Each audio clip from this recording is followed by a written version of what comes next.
ఒక పిల్లవాడు చెట్టు మీద పండును చూసి శివలింగం మీదకి ఎక్కి పండును కోయడానికి ప్రయత్నిస్తూ ఉంటాడు. పండును కోస్తూ ఉండగా చెట్టు నుండి కొన్ని ఆకులు రాలి కింద ఉన్న శివలింగం మీద పడతాయి.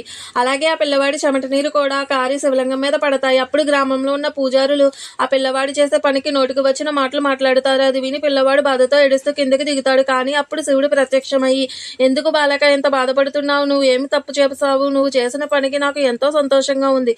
నీకు ఏం వరం కావాలో కోరుకో, నేను ఇస్తాను. అప్పుడు ఆ పిల్లవాడు నాకు చెట్టు మీద ఉన్న పండు కావాలని కోరుకుంటాడు. వెంటనే ఆ పండును శివయ్యనే కోసి పిల్లవాడికి ఇస్తాడు. నువ్వు చాలా అమాయకుడిలా ఉన్నావు, నీకు ఇంకొక వరం ఇస్తాను, కోరుకో అని అంటాడు. అప్పుడు ఆ పిల్లవాడు, మా అమ్మ నాతో ప్రతిసారి మీ మావయ్య వస్తాడు, వచ్చినప్పుడు నీకు చాలా బొమ్మలు తెస్తాడు అని అంటుంది. కానీ మా మావయ్య ఎప్పుడు ఇంటికి రాడు. మీరు మా మావయ్యని ఇంటికి రమ్మని చెప్తారా అని అడుగుతాడు. తదాస్తు అని అంటాడు. ఈ విధంగా పిల్లవాడు ఇంటికి వెళ్ళి అమ్మతో చెబుతాడు. అప్పుడు వాళ్ళ అమ్మ ఏడుస్తూ, నాయన మీ మావయ్య ఎప్పుడో చనిపోయాడు, ఇంటి బయట నుండి ఎవరో పిలుస్తున్నట్టు వినబడుతుంది. బయటకు వెళ్ళి చూస్తే సాక్షాత్ శివయ్య పిల్లవాడిని